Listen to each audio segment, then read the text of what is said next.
अस्सलाम वालेकुम बच्चों, क्या हाल चाल, कैसे हैं आप सब। मैं उम्मीद करता हूँ कि आप सब बहुत अच्छे होंगे और बहुत खैरियत से होंगे। प्यारे बच्चों, आपको पता है कि हम क्लास 9th फिज़िक्स का चैप्टर नंबर 8 पढ़ रहे हैं और इस चैप्टर के हम लोग अब तक 2 लेक्चर्स रिकॉर्ड कर चुके हैं। आप उनको जो है वो पढ़ चुके हैं हम 2 लेक्चर्स को, ठीक है। पहले लेक्चर में हमने हीट और टेम्परेचर पढ़ा और दूसरे लेक्चर के अंदर हमने इंटरनल एनर्जी और स्पेसिफिक हीट कैपेसिटी को अंडरस्टैंड किया, अच्छे से अंडरस्टैंड किया। आज हम उसी अपनी अंडरस्टैंडिंग को फर्दर आगे लेके चलेंगे और आज हमने फर्दर 2 टॉपिक्स को कवर करना है। एक है importance of large sea of water. Sea का मतलब आप जानते हैं स्पेसिफिक हीट कैपेसिटी, और साथ में हम पढ़ेंगे हीट कैपेसिटी क्या चीज़ होती है, स्पेसिफिक हीट कैपेसिटी से ये टर्म कैसे डिफरेंट है, ठीक है। तो importance of large specific heat capacity of water, ठीक है बेटा। ये टॉपिक लॉन्ग और शॉर्ट दोनों में पूछा जा सकता है। शॉर्ट में तो ये डिफरेंस के कंपोनेंट्स हैं, ये पूछे जा सकते हैं, और अगर ये लॉन्ग में आया तो आपको ये पूरा बताना पड़ेगा, ठीक है। ओके, इसका कंसेप्ट ले लो जरा, मतलब ये क्यों हम जो वाटर को इस्तेमाल करते हैं, वाटर की लार्ज स्पेसिफिक हीट कैपेसिटी की क्या वर्थ है, उसकी जो एप्लीकेशन है वो तो हम यहाँ समझेंगे, लेकिन जो आइडिया है वाटर को डिफरेंट जगहों पे यूज़ करने का, उस आइडिया को यहाँ पे परसीव करते हैं कि वो आइडिया क्या है, वो कंसेप्ट क्या है, ठीक है। वो क्या चीज़ है जिसकी वजह से, या वाटर की स्पेसिफिक हीट कैपेसिटी के ज़्यादा होने से ऐसा क्या हो जाता है जिस वजह से हम इसे काफ़ी जगहों पे इस्तेमाल करते हैं। तो देखो, specific heat capacity of water is 4200 joule पर केजी पर केल्विन, हम जानते हैं इतनी होती है, ठीक है। ये हमने पीछे पढ़ा था कि काफ़ी ज़्यादा वैल्यू है इसकी। इसका क्या मतलब है, takes huge amount of heat और थर्मल एनर्जी, हीट को हम थर्मल एनर्जी भी कह सकते हैं, टू इंक्रीज और डिक्रीज इट्स टेम्परेचर। भाई इसका मतलब सिंपल सा ये है कि अगर आपने इसका टेम्परेचर राइज करना है वाटर का, या उसका टेम्परेचर आपने फॉल करना है, कम करना है, तो फिर उसके लिए आपको बहुत ज़्यादा हीट देनी पड़ेगी या फिर निकालनी पड़ेगी, ठीक है। ये इसका सिंपल मतलब है, इतनी ज़्यादा हीट देनी पड़ेगी। हर एक केल्विन टेम्परेचर राइज करने के लिए आपको इतनी हीट देनी पड़ेगी, और ये अच्छी खासी हीट है in comparison to other substances. इसका अगर हम ज्यादा देनी पड़ेगी या ज्यादा हीट निकालनी पड़ेगी, तो उसको आसान वर्ड्स में लिख रहे हैं कि इट कैन कैरी और store huge amount of internal energy. ये बहुत इंपॉर्टेंट बात है कि जो हीट हम वाटर को दे रहे हैं, जिससे उसका टेम्परेचर राइज हो रहा है, वो हीट कहाँ जा रही है, वो वाटर के अंदर स्टोर हो रही है, और ये इस हीट को हम कह रहे हैं थर्मल एनर्जी है जो वाटर के अंदर स्टोर हो रही है। इसी का हम आगे फिर बहुत ज़्यादा इसी चीज़ की वजह से, क्योंकि वाटर में बहुत ज़्यादा थर्मल एनर्जी स्टोर हो सकती है, क्योंकि इसका टेम्परेचर आराम से बढ़ता नहीं है, ये काफ़ी ज़्यादा हीट लेने के बाद बढ़ता है। और आपको पता है 0 डिग्री सेल्सियस से लेकर 100 डिग्री सेल्सियस तक, 0 और 100 को छोड़ दीजिए, इन बिटवीन सारे का सारा आपका वो वाटर ही है। तो इन बिटवीन हम जितनी भी हीट दे रहे होंगे, उससे क्या होगा, टेम्परेचर राइज कर रहा होगा और वाटर अपनी स्टेट नहीं चेंज कर रहा होगा। ये बड़ी इंपॉर्टेंट बात है, वाटर अपनी हालत नहीं बदल रहा होगा, वो सॉलिडिफाई नहीं हो रहा होगा, वो गैस में कन्वर्ट नहीं हो रहा होगा, वो वाटर की फॉर्म में ही रहेगा। तो जो हम हीट एनर्जी दे रहे हैं उससे टेम्परेचर तो राइज हो रहा है, लेकिन वो हीट जा रही है वाटर के अंदर, और वो सारी हीट वाटर एब्जॉर्ब कर रहा है, ठीक है। तो it can absorb ट्रेमेंडस amount of heat energy before changing it's state. इसी चीज़ को हम इस्तेमाल करते हैं बहुत सारी जगहों पे, यहाँ भी पढ़ेंगे और यहाँ भी पढ़ेंगे, और इसी चीज़ को हम यहाँ पे इस्तेमाल करेंगे। देखिए इसकी इंपॉर्टेंस क्या है। Temperature variations from summer to winter are much smaller at places near the sea than land far away from the sea, ठीक है। दोबारा पढ़िए इसको, नियर द सी, ये जो टेम्परेचर वेरिएशन होती हैं गर्मियों और सर्दियों की, अगर आप समंदर के करीब कहीं रह रहे हैं, मान लीजिए कराची वाली कोई जगह है आपकी, वहाँ पे आप रह रहे हैं, तो वहाँ पे जो टेम्परेचर वेरिएशन होगी वो बहुत कम होगी near the sea than land far away from the sea. वो तमाम लैंड्स जो कि ऐसी जगह पे लोकेटेड होती हैं जहाँ समंदर पास होता है, कोई वाटर बॉडी पास होती है, तो उन तमाम लैंड के जो एरियाज होते हैं जो समंदर के पास होते हैं, रिवर्स के पास होते हैं, वहाँ पे मौसम आमतौर पे सारा साल एक जैसा रहता है, ना शदीद गर्मी पड़ती है वहाँ पे, ना शदीद सर्दी पड़ती है वहाँ पे, ठीक है। ये मतलब है इसका। जबकि वो तमाम जगह जो जैसे लाहौर देख लीजिए आप, ठीक है, जो दरिया से दूर होती हैं, उनकी जो समंदर जैसी कोई चीज़ होती है वहाँ वाटर बॉडी से दूर होती हैं, ठीक है, जैसे समंदर वगैरह हो गया, तो वहाँ पे जो टेम्परेचर की वेरिएशन होती है वो बड़ी सख्त होती है। सर्दी पड़ती है तो शदीद पड़ती है, गर्मी पड़ती है तो गर्मी शदीद पड़ती है। ऐसा क्यों है? ऐसा इसलिए है कि जो वाटर होता है, ठीक है, वाटर बॉडी के अंदर वाटर होगा, उसकी हीट कैपेसिटी होती है बहुत ज़्यादा, जबकि जो लैंड होती है उसकी हीट कैपेसिटी वाटर के मुकाबले में, अगर आप इसको डिवाइड करेंगे ना 4200 को 10 पे, तो आपको 5 से ज़्यादा आंसर मिलेगा। क्या मतलब इसका वाटर की हीट कैपेसिटी लैंड से 5 गुना ज़्यादा हुई। वाटर की हीट कैपेसिटी लैंड से 5 गुना ज़्यादा हुई। क्या मतलब है इसका? इसका मतलब ये हुआ कि वाटर को गर्म करने के लिए, वाटर को हीट अप होने के लिए ज़्यादा हीट एनर्जी रिक्वायर्ड है, जबकि लैंड को हीट अप करने के लिए कम हीट एनर्जी रिक्वायर्ड है। वही बात जो मैंने पहले की थी। उसका फ़ायदा क्या होगा? तो मान लीजिए ये चीज़ आपको मिलेगी लैंड ब्रीज और सी ब्रीज उन एरियाज में जब जो किसी वाटर बॉडी के करीब होते हैं, सी के करीब होते हैं, जैसे कराची वगैरह में आपको ये चीज़ मिलेगी। ये चीज़ आपको लाहौर में या जो बाकी इलाके हैं जिनके करीब करीब कोई बड़ा वाटर बॉडी नहीं है, वहाँ पे आपको ये चीज़ नहीं मिलेगी। और यही चीज़ है जो मौसम को, जो टेम्परेचर की वेरिएशंस को कंट्रोल करेगी, उसको ज़्यादा चेंज नहीं होने देगी। ठीक है, कैसे होता है ये, इसको भी समझ लीजिए। मान लीजिए ये एक लैंड का एरिया है, मान लीजिए ये कराची का वो एरिया है जो कि समंदर के साथ लग रहा है, लैंड का एरिया है और इस तरफ समंदर है।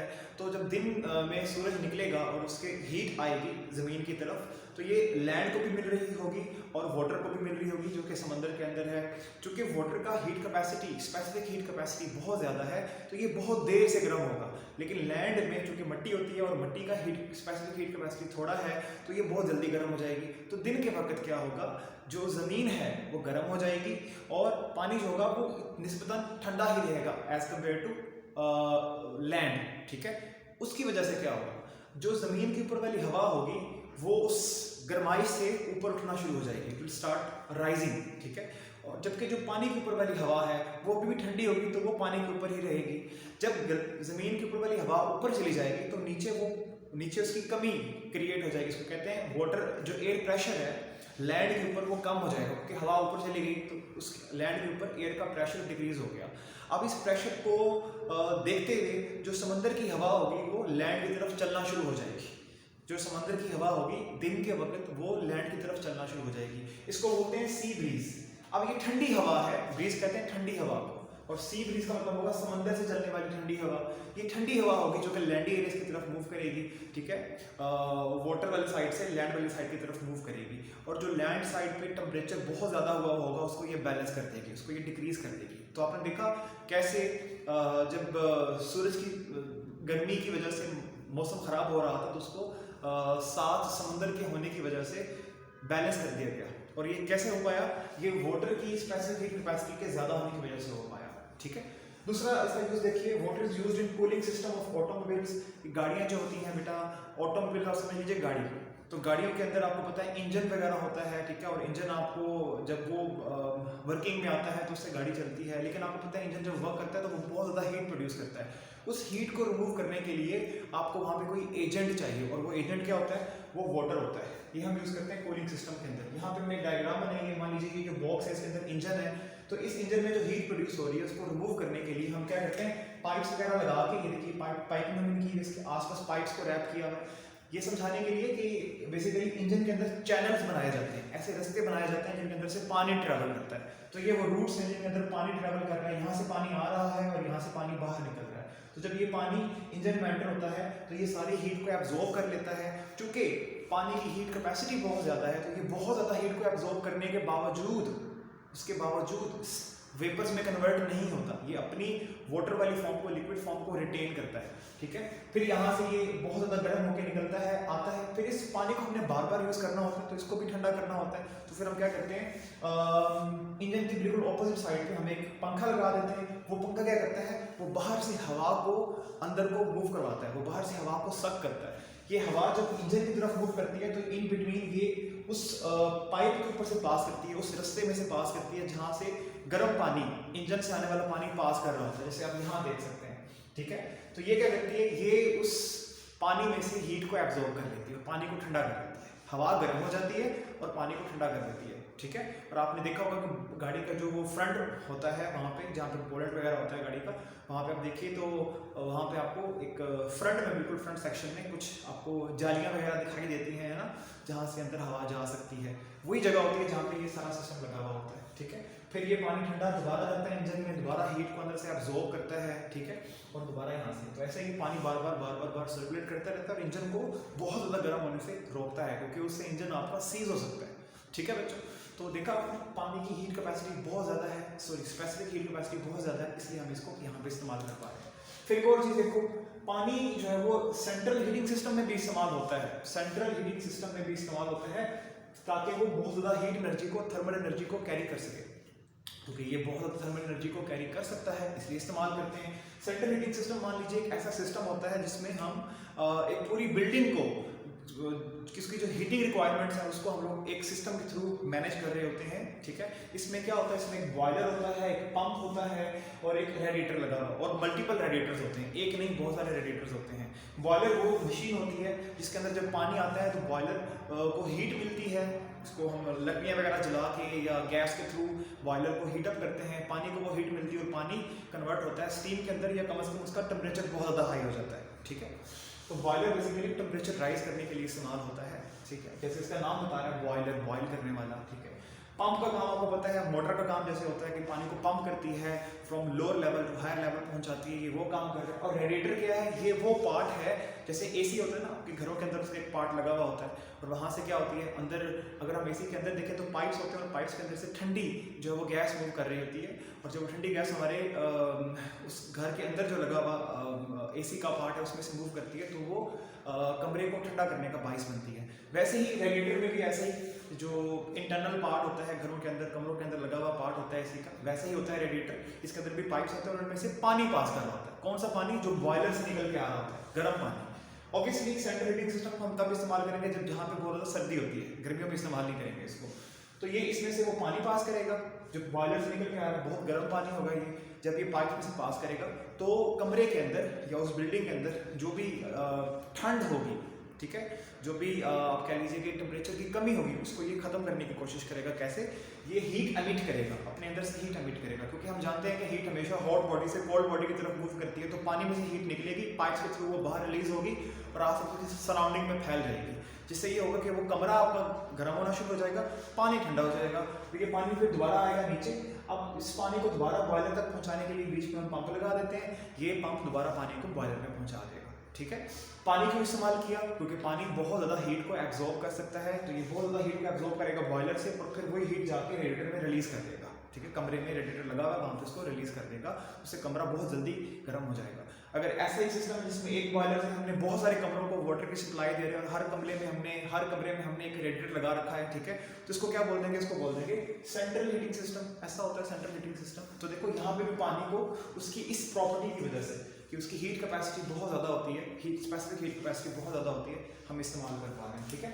तो ये आपका ये जो यूजेस है वो खत्म हो गए। एक एग्जांपल है स्पेसिफिक हीट कैपेसिटी से रिलेवेंट, इसको देख लेते हैं। कहता है वाटर का वॉल्यूम V से रिप्रेजेंट हो रहा है, 2.5 लीटर है, पानी है उसका वॉल्यूम 2.5 लीटर है, जबकि पानी का मैस 2.5 किलोग्राम। देखो मैस नहीं दिया हुआ, पानी का वॉल्यूम दिया हुआ है। तो पानी के लिए एक बात आपने याद रखनी है, पानी का जितना वॉल्यूम होता है उतना ही पानी का मैस होता है ना। 5 litre volume 5 kg mass, 1 litre volume 1 kg mass. तो आपने, क्योंकि हमें मैस यूज करना है इसलिए हमने वॉल्यूम से मैस निकाल लिया, ठीक है।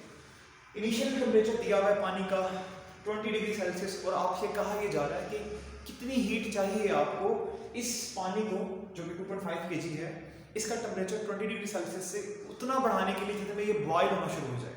तो आपको पता है बॉयल होता है वाटर 100 डिग्री सेल्सियस पे। तो जो फाइनल टेम्परेचर आपको रिक्वायर्ड है, फाइनल टेम्परेचर हमें चाहिए वाटर का, जिसको हम कह देंगे T2, फिर ये T माना कि T2, वो बॉइलिंग टेम्परेचर होना चाहिए, दैट इज 100 डिग्री सेल्सियस। तो टेम्परेचर को यहाँ से यहाँ तक बढ़ाना है, और इतना मैस है वाटर का, कितनी हीट चाहिए आपको, तो हीट जो रिक्वायर्ड हमें वो मालूम करनी है, हीट रिक्वायर्ड। ठीक, इसको आपको पता है हीट को जो हम ऐड करते हैं, ये जो रिलीज करते हैं उसको डेल्टा क्यू से रिप्रेजेंट करते हैं, तो ये डेल्टा क्यू हमें निकालना है।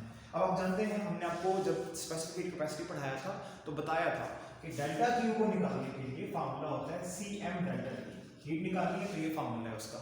तो इसमें हमें अगर यहाँ पे हम देखें तो यहाँ पे C क्या होगा, सब्सटेंस की heat capacity, specific heat capacity. क्योंकि यहाँ हमारा सब्सटेंस वाटर है, तो वाटर की स्पेसिफिक हीट कैपेसिटी हम जानते हैं, वाटर की स्पेसिफिक हीट कैपेसिटी इसका मतलब होता है एज C होती है वाटर की 4200 जूल पर किलोग्राम पर केल्विन। तो यहाँ पुट कर देंगे, आपको पता है सिर्फ वैल्यू पुट करनी है हमने फार्मूले में, यूनिट्स की कोई खास जरूरत नहीं होती, सिर्फ एंड में जब रिजल्ट आता है तब डालना होता है। मैस हमारे पास 2.5 की दी है, ठीक है, जबकि डेल्टा T जो है हमारे पास, जो कि टेम्परेचर का डिफरेंस है। तो आप देखिए यहाँ पे T1 20 डिग्री सेल्सियस है, T2 हमारे पास 100 डिग्री सेल्सियस है, तो टेम्परेचर डिफरेंस कितना आएगा, 80 डिग्री सेल्सियस। तो डेल्टा टी आ जाएगा हमारे पास टेम्परेचर डिफरेंस, जिसको बोलेंगे हम लोग टेम्परेचर डिफरेंस। टेम्परेचर डिफरेंस है हमारे पास डेल्टा टी, और वो क्या होगा 100 degree Celsius minus 20 degree Celsius, 100 degree Celsius minus 20 degree Celsius, that is basically 80 degree Celsius. लेकिन एक मजे की बात सुने, ये टेम्परेचर आपके पास डिग्री सेल्सियस में आ रहा है, इसको आपने केल्विन में कन्वर्ट करना है। तो आपने एक बात याद रखनी है, जब आप टेम्परेचर में डिफरेंस निकाल रहे होंगे या चेंज इन टेम्परेचर निकाल रहे होंगे, तो जितना आपके पास वैल्यू डिग्री सेल्सियस में आएगा उतना ही वैल्यू आपका केल्विन में भी आएगा। याद रहे आपने टेम्परेचर को फाइनली केल्विन में लिखना है, क्योंकि ऐसा यूनिट टेम्परेचर का केल्विन होता है। तो ये क्या बन जाएगा 80 केल्विन, क्योंकि हम बता चुके हैं आपको कि जितना डेल्टा टी आएगा डिग्री सेल्सियस में उतना ही डेल्टा टी आएगा केल्विन में। ठीक है, टेम्परेचर डिफरेंस की वैल्यू सेल्सियस में और केल्विन में सेम आएगी, लेकिन जो एब्सोल्यूट टेम्परेचर की वैल्यू होगी वो दोनों की डिफरेंट होगी। एब्सोल्यूट टेम्परेचर ये है और ये है, ठीक है। जो एक अकेले टेम्परेचर की वैल्यू होगी वो दोनों की डिफरेंट होगी, लेकिन जो टेम्परेचर का फर्क होगा वो दोनों का सेम होगा, सेल्सियस का और केल्विन का। ठीक है, तो ये आपको पता है 80 आ गया हमारे पास, तो यहाँ पे हम 80 भी लिख देते हैं। तो जब इन तीनों को मल्टीप्लाई करेंगे तो हमें कुछ आंसर मिलेगा, और वो आंसर होगा 840,000 और जाओ में। ठीक है बेटा, तो ये हमारा न्यूमेरिकल भी हो गया। आप इसका स्क्रीनशॉट ले लो और इसको देखो।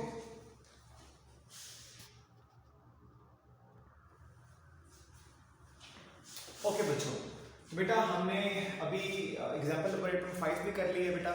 इससे मिलती जुलती आपकी बुक में एक न्यूमेरिकल है 8.4 है, 8.5 है, आप उसकी ट्राई कीजिएगा।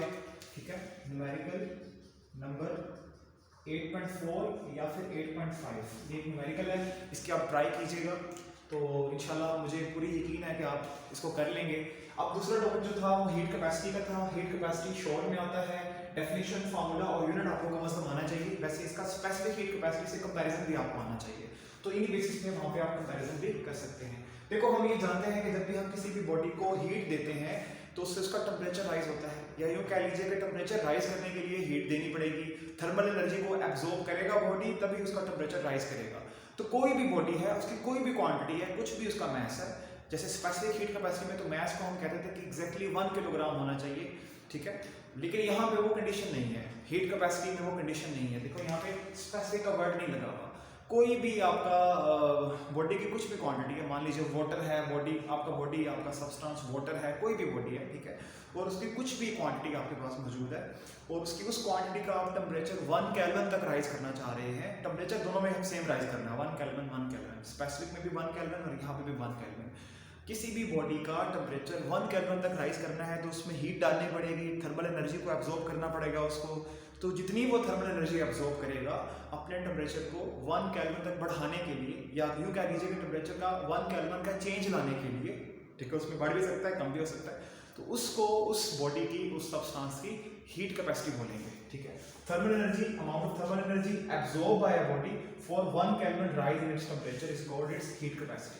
इसका फार्मूला होता है बेटा, ये इसका पहला फार्मूले की फॉर्म है। ये देखिए जितनी हीट हमने ली और ये देखिए जितना टेम्परेचर में चेंज आएगा वो, आप जब इसको सॉल्व करेंगे तो 1 केल्विन में जो चेंज आएगा, 1 केल्विन टेम्परेचर में जो चेंज आएगा, उसके लिए जो हीट होगी वो मिल जाएगी हमें। ठीक है, डेल्टा Q जितनी हीट हम दे रहे हैं और डेल्टा T जितना हमें टेम्परेचर में चेंज मिल रहा है, amount of heat added, total temperature difference और चेंज इन टेम्परेचर।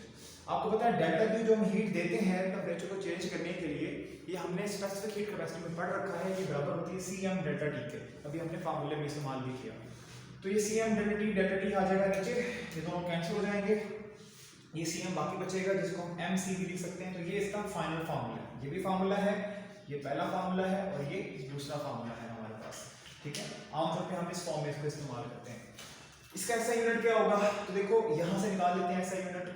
M का यूनिट किलोग्राम होगा और C का यूनिट आप अच्छी तरह जानते हैं जूल पर केजी पर केल्विन होता है।